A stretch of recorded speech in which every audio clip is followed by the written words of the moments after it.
Chapter 12. "Not Johnny, I hope," Elizabeth gasped, her stomach twisting with nerves. She could feel Pansy coming up next to her with the poker frozen in her grip. "No, my lady, not Johnny. Fred. I can't be certain if you have met him. Since Lady Barbara's death, he has been working in the kitchen, and you haven't been able to have very many meals in the dining room." "Fred?" The Earl seemed shocked by this new development. Was he new to the staff? "Yes, he arrived the same week as Lady Barbara, and she told your steward that he was with her and that you had approved her addition of servants to your staff." "Well, yes, of course I did. I just didn't give it any thought. You said she came with 2 footmen. Do you know what became of the other one?"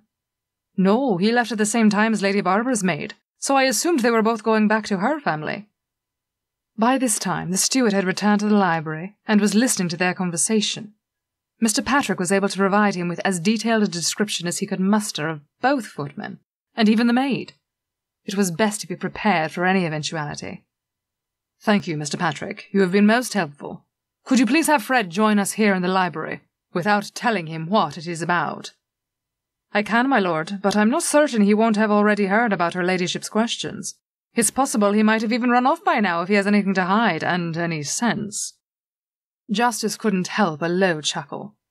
"Well, Mr. Patrick, I am fairly certain he is unfortunately low on sense, but let us be quick about speaking to him to ensure he doesn't run off before we can." "Very good, my lord." With those words, the butler hurried from the room as quickly as his dignity and aging knees would allow. He returned a few moments later with a surly-looking young man in tow. "You must be Fred," the Earl began, surprising Elizabeth with how calm he sounded.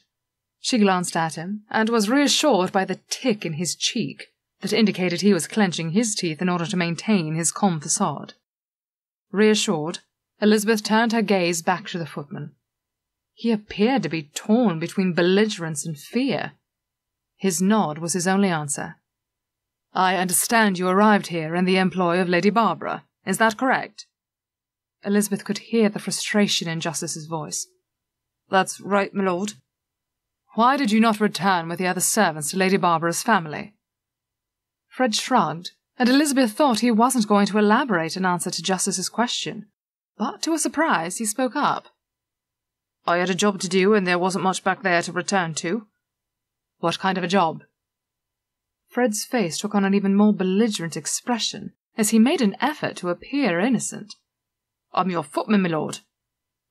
Despite the seriousness of the situation, Elizabeth had to stifle her grin as she watched her husband roll his eyes and clench his jaw once more in frustration over the footman's dense reply.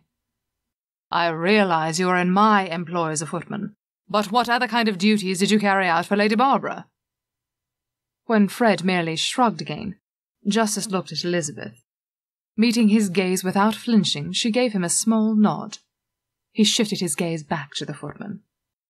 "We know you are passing messages for Lady Barbara, Fred. We need to know to whom you gave them."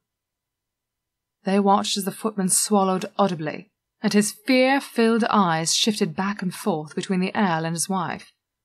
Elizabeth almost clapped her hands when she sensed he was caving in. His belligerent gaze dropped. "It was a man at the livery, my lord," Fred admitted in a low voice. "I don't know what he does with the messages, but that's who my lady told me to take her notes to, and I would bring her letters from the same man." "Have you had any communication with this man since her ladyship has been gone?" The footman could no longer meet his gaze. Hanging his head, he offered a shallow nod. "I don't know my letters real good, but every once in a while I took him notes when I would hear any news about you. I told him about your new lady, and that she was going to town on her own the other day." By the end of his words he was barely whispering, but Elizabeth heard and felt a cold shiver of dread shake her frame. Her gaze clashed once more with her husband's. She could feel his rage radiating, but he kept himself firmly in hand. Elizabeth could barely look at the young man. If not for him, she would not have been shot. She tried to remain reasonable.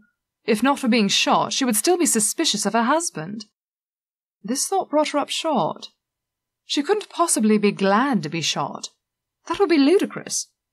but she felt a delicious warmth spread over her as she thought about the delightful future that lay before her.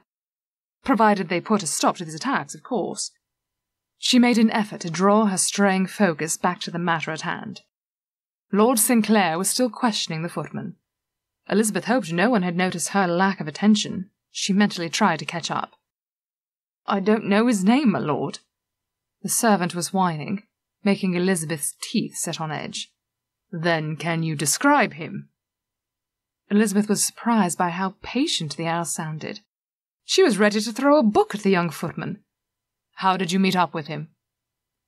"Her ladyship, your first wife, told me where to be and I showed up. That's it, my lord." "Very well. Where would you meet this other fellow?" "It was pretty much different every time," came the unhelpful reply. "Then tell us where some of the locations were. How did you know where to send the message when Lady Elizabeth went for her drive?" Elizabeth could hear his tone harden with that question, and watched as the footman swallowed nervously before answering.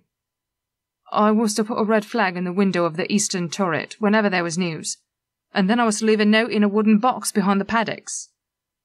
"So my house has been under watch. Is that what you were saying?" "Of course, my lord." The footman's shrug was expressive of his indifference. Elizabeth suddenly felt very ill. She stood abruptly. Feeling Lord Sinclair's gaze on her, Elizabeth tried not to appear rushed as she quickly made her way to the door. Pansy followed in her wake. As she reached the door, she heard the Earl address his steward. "Stay here with him. I will return momentarily." Elizabeth wanted to tell him not to bother about her, but she was too preoccupied with her own distress. Her chamber was too far away. She hurried to a side door and made it outside in time to empty the contents of her stomach behind a conveniently planted shrub. "Oh, my lady, what has come over you? Have you taken ill?" Pansy was alarmed at this new development. Lord Sinclair handed her his handkerchief without saying a word, for which Elizabeth was unbearably grateful. She was mortified for him to witness her loss of composure. She struggled to regain it. With a muffled curse, the Earl pulled his pale wife into his arms. He could not stand to watch her fight her distress.